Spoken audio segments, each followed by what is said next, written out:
मी तुम्हाला सगळ्यांना आग्रहाची नम्रतेची कळकळीची विनंती करतो आणि खरोखरच तुम्हाला लाख लाख धन्यवाद देतो. बाहेर एवढं तळपतं ऊन आहे, एवढा चटका बसतोय, पण एवढ्या प्रचंड संख्येने तुम्ही ज्या प्रेमाने ज्या आदराने आमचा सत्कार केला.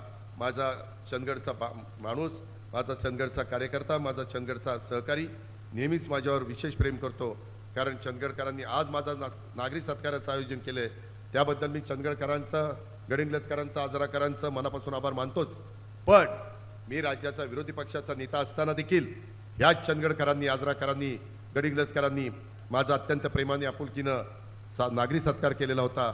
तुम्ही माझा नागरी सत्कार केल्यानंतर मी पुन्हा राज्याचा उपमुख्यमंत्री झालो. त्यानंतर उपमुख्यमंत्री झाल्याबद्दल तुम्ही पुन्हा सत्कार केलेला होता. त्या सत्कारानंतर राष्ट्रवादी काँग्रेस पक्ष पुन्हा सत्तेत आला. मी पुन्हा उपमुख्यमंत्री झालो. आज तुम्ही माझा पुन्हा सत्कार केला आणि ते केला असताना फेटा फक्त बांधला नाही. कुठंतरी एक मन म्हणत होतं, कुठं फेटा बांधतो, आपला उजवा हात राजेश पाटील पराभूत झालाय म्हणून ते फेटा बांधला नाही.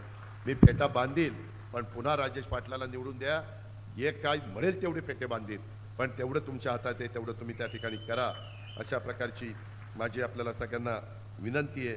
अधिक न बोलता